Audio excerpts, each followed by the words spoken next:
I mean, what kind of father does that? He takes his 3- and 4-year-old daughters and his pregnant wife, strangles them to death, and then stuffs them in an oil tank so tiny their bones literally crush. Then he proceeds to take his unalived, pregnant wife, throws her into a makeshift dirt grave, and the reason that he did it is exactly why I choose the bear. It's like 3 in the morning, Shanann and Chris Watts get into a heated argument when he tells her about an affair that he'd been having with another woman and that their marriage won't work out anymore despite the unborn child that she's literally carrying. Shanann tells him, okay, but you won't see the kids anymore, and he got so angry at this that he grabs Shanann by the neck, lifts her into the air, and starts strangling her until her body goes limp and she's no longer alive. Her 4-year-old daughter Celeste walks into the bedroom and she asks her dad what's wrong with mommy while he's wrapping her mom inside of blankets after taking her wedding ring off of her finger. He grabs both of his daughters, puts them in the back of his truck, and then he grabs his wife's unalive body, throws her into the trunk of the truck, and then he leaves the house at around 5 a.m. and heads to his work site. He opens the door to Celeste and Bella, literally so scared as to what he is doing and where mommy is.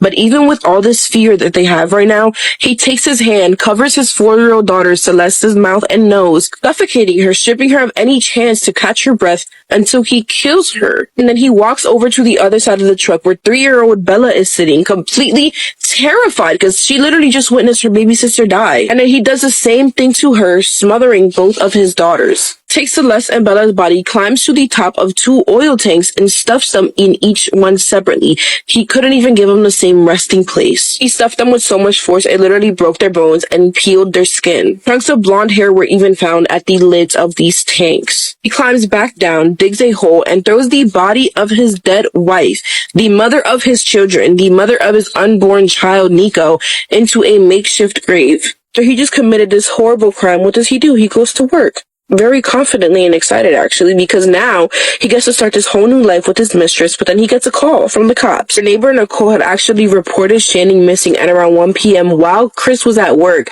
after she didn't show up to her baby's 15-week appointment, which was not like her at all. Chris goes to the house after getting the call, and he tells the cops that he's been working since 5 in the morning, and that the last thing that he remembers is Shanann telling Chris that she's gonna go over to a friend's house with the girls and that they have not spoken since. This man is shaken up. He's so nervous, but he's trying to act calm, cool, and collected, so he allows the police to go inside of the house, and they actually find Shannon's purse with her medicine and the keys inside, her car in the garage, her phone stuffed between the couch, and even her wedding ring on their nightstand in the room that he forgot to move. Here's where things get intense. A neighbor offered the police to watch their surveillance footage from that day because their camera looks directly into Chris Watts' driveway. But as soon as he mentions this, Chris's demeanor visibly changes and that man knows he's done. Police cam body cam shows Chris pacing back and forth, turning away from the TV and peeking his eyes to the cop. After Chris walks out of the neighbor's house, the neighbor immediately tells the cop that man is not acting right. He found it super weird how Chris was packing up his truck at around 3 a.m. with his truck reversed into the garage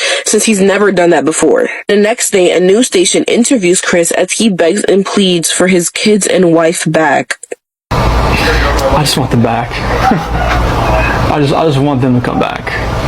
And if they're not safe right now, that's what's tearing me apart. To make sure that Chris was telling the truth about where Shanann and the girls are, investigators gave him a polygraph test.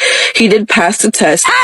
Just kidding, he actually failed miserably. This man had pressure building up in his knees, his back, his neck, everywhere. He asks investigators, let me talk to my dad alone, and then we'll talk. In this footage, Chris tells his father that he had discovered Bella's unalive body on the bed while Shanann was in the process of strangling Celeste, and strangled Shanann in a fit of rage before disposing of their bodies in an oil field where he works. I mean, way to make an excuse up on the spot, but Chris tells investigators what he just told his father and marked the locations of their bodies for investigators. The girls were later found on August 16th at 11 p.m. and they were stuffed through an 8-inch diameter lid of 2 oil tanks. They were left with broken bones, cuts on their skin, and patches of blonde hair that were stuck at the edge of the lid. Took some pushing, but Chris did confess to the intentional murders of Shanann, Celeste, Bella, and their unborn child Niko, leaving him with 5 consecutive life sentences without the possibility of parole. Shanann and Chris were together for 8 years and they were about to have their 3rd baby. Meanwhile, he had just met Nicole, the woman that he was cheating with, 1 month before he murdered his entire family in hopes to start a new one. That's wild. Apparently, Chris told Nicole that he had been separated from Shanann, that they're in the middle of a divorce,